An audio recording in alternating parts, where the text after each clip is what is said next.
You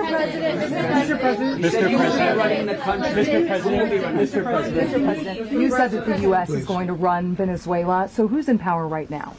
Well, we're going to be running it with a group, and we're going to make sure it's run properly. We're going to rebuild the oil infrastructure, which will cost billions of dollars. It'll be paid for by the oil companies directly.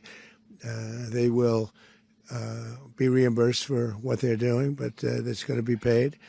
And we're going to get the oil flowing the way it should be. As you know, it was just a minor flow. It was actually a minor flow for what they have. But we're going to run it properly, and we're going to make sure the people of Venezuela are taken care of. We're going to make sure the people that were forced out of Venezuela by this thug are also taken care of. Mr. President, does the U.S. running the country mean that U.S. troops will be on the ground? How will that work? Well, you know, they always say boots on the ground. Oh, so we're not afraid of boots on the ground if we have to have. We had boots on the ground last night at a very high level, actually. We're not afraid of it. We don't mind saying it. But we're going to make sure that that country is run properly. We're not doing this in vain. This is a very dangerous attack. This is an attack that could have gone very, very badly. Could have gone very badly. We could have lost a lot of people last night. We could have lost a lot of dignity. We could have lost a lot of equipment. The equipment is less important, but we could have lost a lot. And we're going to make sure that this is proper. We're there now. We're ready to go again if we have to. We're going to run the country right. It's going to be run very judiciously, very fairly. It's going to make a lot of money. We're going to give money to the people. We're going to reimburse people that were taken advantage of. We're going to take care of everybody.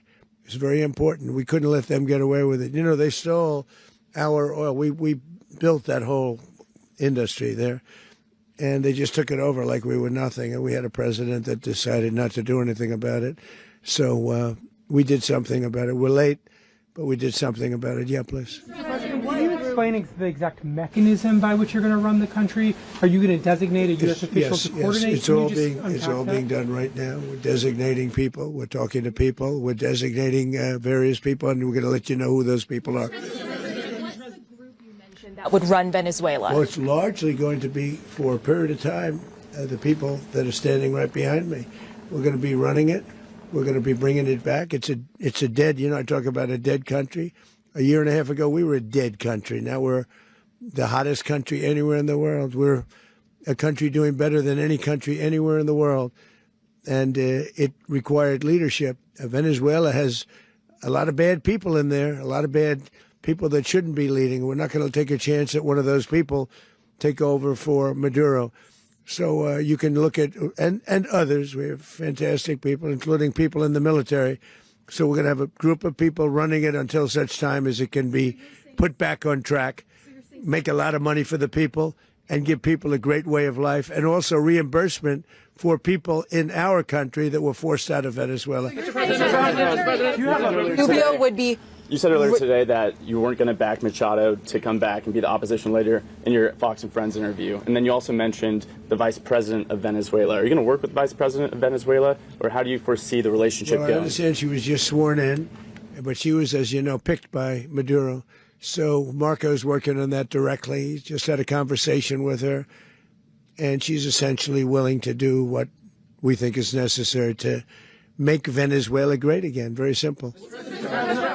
Mr. President, Colombian President Gustavo Petro, a couple weeks ago, he said he's got to watch his ass. And today he said he's not concerned about anything happening to him in the aftermath of this operation. So just what your message is about that. Well, he has cocaine mills. He has factories where he makes cocaine. And, yeah, I think I stick by my first statement. He's making cocaine. They're sending it into the United States. So he does have to watch his ass. Mr. President, did you notify any members of Congress in advance? Marco, do you want to talk about that? Because you were involved in it. Sure. We call members of Congress immediately after. This was not the kind of mission that you can do congressional notification on. It was a trigger-based mission in which conditions had to be met night after night. We watched and monitored that for a number of days. So it's just simply not the kind of mission you can call people and say, hey, we may do this at some point in the next 15 days. But it's largely a law enforcement function. Remember, at the end of the day, at its core, this was an arrest of 2 indicted fugitives of American justice, and the Department of War supported the Department of Justice in that job. Now, there are broader policy implications here, but it's just not the kind of mission that you can pre-notify because it endangers the mission. Plus, if I could add one thing to that, Congress has a tendency to leak. This would not be good. If they leaked, General, I think it would have been maybe a very different result. But I have to say, they knew we were coming at some point, you know. We had a lot of ships out there. They sort of knew we were coming. We went through. But Congress will leak, and we don't want leakers. Mr. President, you were one of the only people to watch this all play out live. What was Maduro doing when the U.S. forces entered what I assume would be his home? And also, was there any point where the U.S. was considering if Maduro pushed back or resisted killing Maduro? It could have happened. It could have happened. He was trying to get into a safe place. You know, the safe place is all steel. And he wasn't able to make it to the door because our guys were so fast. They went through the opposition so fast. And there was a lot of opposition. You know, people were wondering, do we get them by surprise? Sort of surprised, but they were waiting for something. It was a lot of opposition. There was a lot of gunfire. You saw some of it today.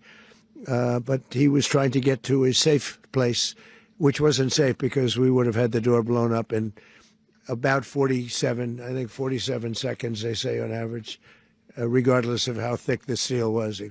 It was a very thick door. It was a very heavy door, but he was unable to get to that door. He made it to the door. He was unable to close it. Go ahead, finish. Where is Maduro going to be in the time being right now? Do you know his exact whereabouts? Well, eventually, ultimately, in the near future, he's going to be brought to New York. And where is he going to be held? Where is he going to be held in New York? Do you know? That's going to be up to the officials that do these things. Mr.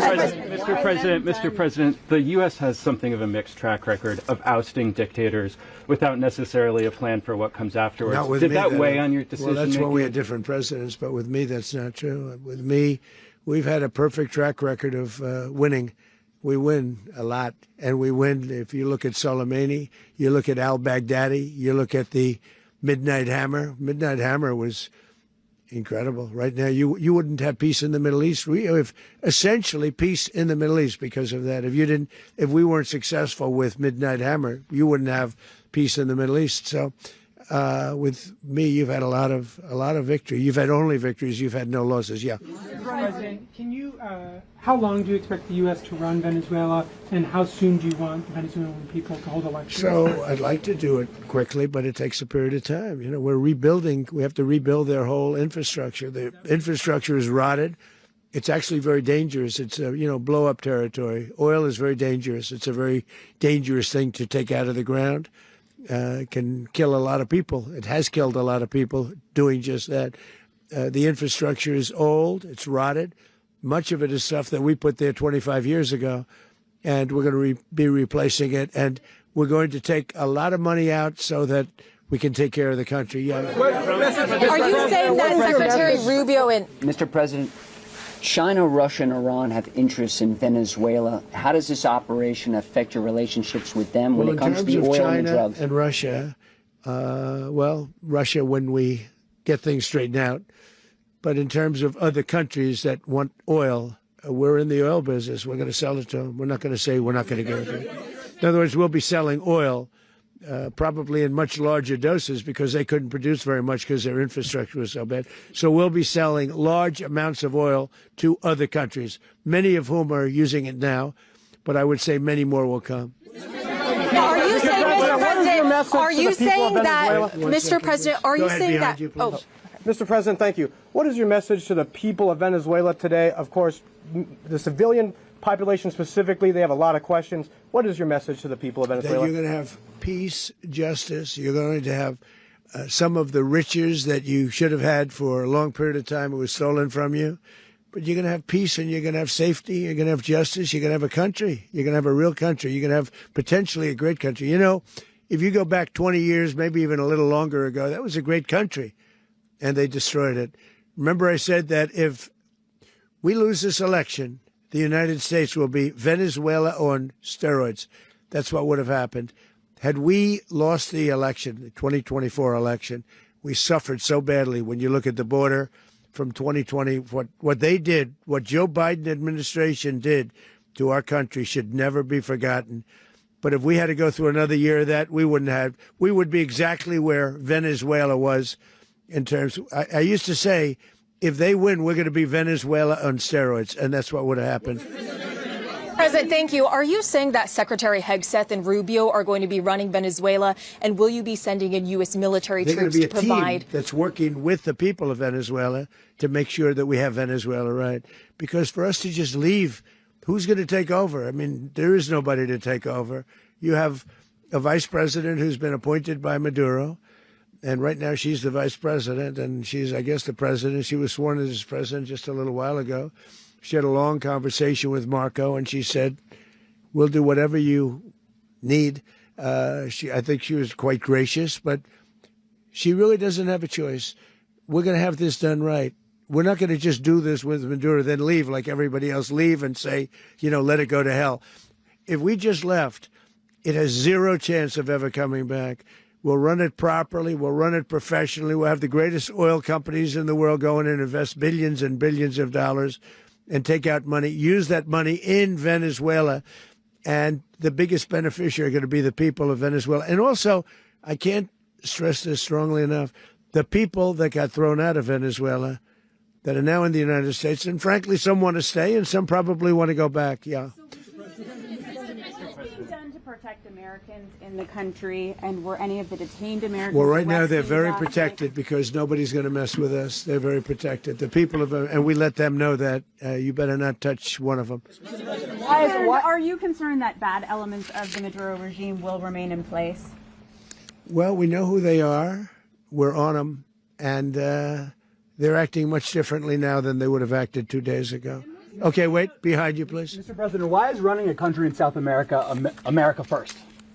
Well, I think it is because we want to surround ourselves with good neighbors. We want to surround ourselves with stability. We want to surround ourselves with energy. We have tremendous energy in that country. It's very important that we protect it. We need that for ourselves. We need that for the world. And we want to make sure we can protect it. Yes, sir. Please, go ahead. Yeah, is there a message here for Cuba and Diaz-Canel? Well, Cuba is an interesting case. Cuba is, not doing very well right now. That system has not been a very good one for Cuba. The people there have suffered for many, many years. And I think Cuba is going to be something we'll end up talking about because Cuba is a failing nation right now, very badly failing nation. And we want to help the people of it's very similar in the sense that we want to help the people in Cuba, but we want to also help the people that were forced out of Cuba and living in this country. Do you want to say something about that, Marco, please? Well, I mean, I just gave you a statement a few minutes ago about, when the president speaks, you should take him seriously. Suffice it to say, Cuba is a disaster. It's run by incompetent, senile men, and in some cases, not senile, but incompetent nonetheless. It has no economy. It's in total collapse. And by the way, they were, all of the guards that helped protect Maduro, this is well known, their whole spy agency, all that were full of Cubans. I mean, it's amazing. This poor island took over Venezuela in some cases. One of the biggest problems the Venezuelans have is they have to declare independence from Cuba that tried to basically colonize it from a security standpoint. So, yeah, look, if I lived in Havana and I was in the government, I'd be concerned, at least a little bit. Cutting off the oil flow to Cuba from Venezuela? Well, the president already announced a week ago that anything that's sanctioned oil, it's not going to be allowed to get there. So that's a pre-existing. Mr. President.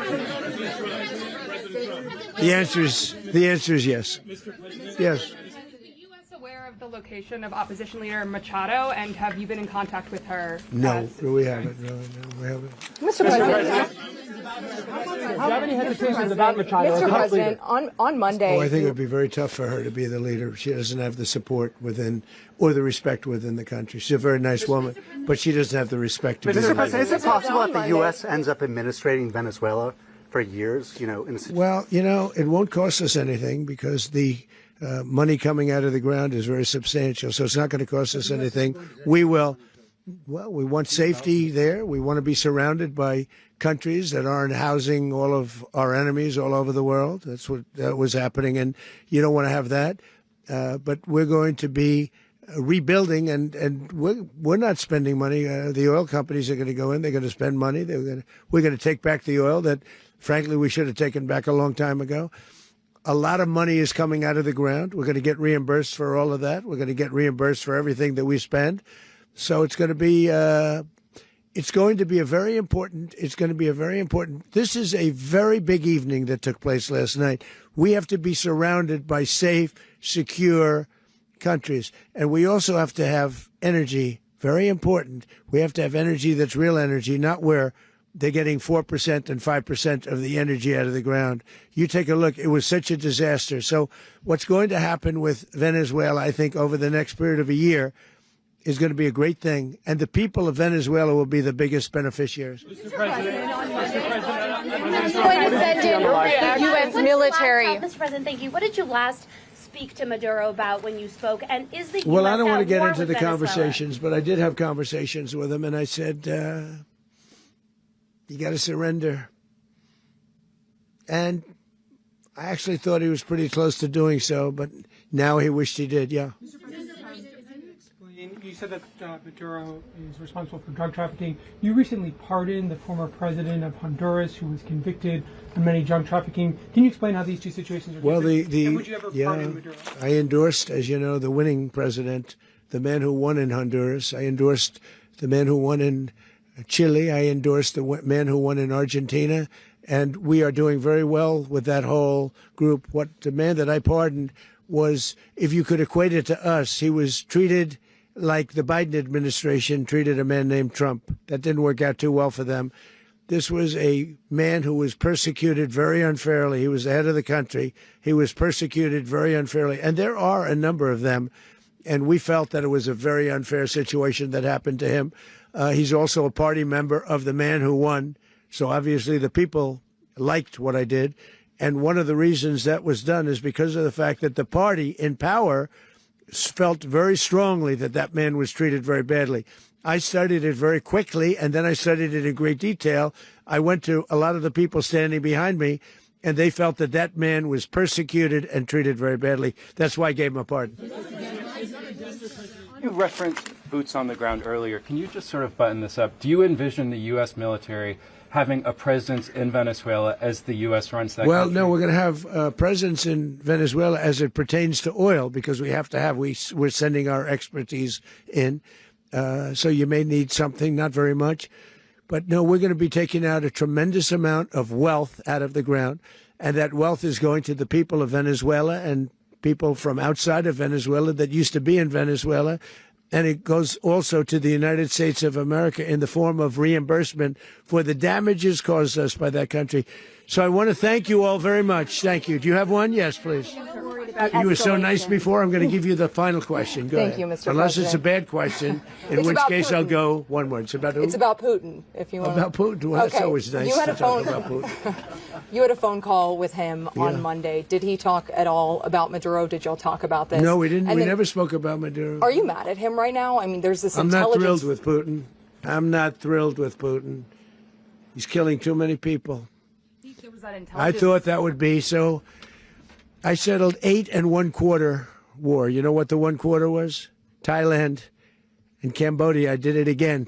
They broke out, and I did it in about 5 hours, and I settled it. I'm giving myself 1/4, so I'm up to now 8 1/4. In other words, I settled the war, but then they broke out. They had a pretty bad breakout over the last 4 days. I got them to go back to peace. So I only give 1/4. I thought the easiest one would be, one of the easier ones would be Russia, Ukraine. It's not. And they both have done some pretty bad things. And look, that's Biden's war. That's not my war. But I want to stop the lives. Did you see where last month, 30,000, it was 27,000 the month before. 30,000, mostly soldiers, were killed this last month. 30,000. I want to stop that. You know, I got NATO to pay 5% instead of the 2% that they weren't paying. They weren't paying 2, now they pay 5. And we send them a lot of munitions. We send them a lot of things, missiles and various other things, a lot. And they pay. The United States is not losing money. We're probably making money on that. It's the last thing I care about. I just want to stop all those people. We're losing 25,000, 30,000 human beings that come from 2 places that are very far away. But if I can stop, because it's something I've been pretty good at doing, deals, I guess. It's all a deal. Life is a big deal. But if I can stop that war and stop 30,000 young people, in addition to the fact that people are being killed in Kiev, people are being killed in other cities throughout, a much smaller number, but they're being killed, viciously killed. So I'm not happy about it. I thought that would be something that would get solved. We have Mr. Witkoff here. I think that we're making progress, but that's a war that should have never happened. If I were president, it would have never happened. Putin says it. Everybody says it. If I were president, that would have never happened. But I inherited that war. That was Joe Biden, Zelensky, and Putin. I came into the situation, and it's a mess. And I will say this. I watched an operation last night that was so precise, that was so brilliant. I mean, it was incredible. If we had our people, like this general, and our people involved, that war would not have gone on very long, that I can tell you. That war, to use an old term, that war has become a bloodbath, and we want it to get stopped. Thank you very much.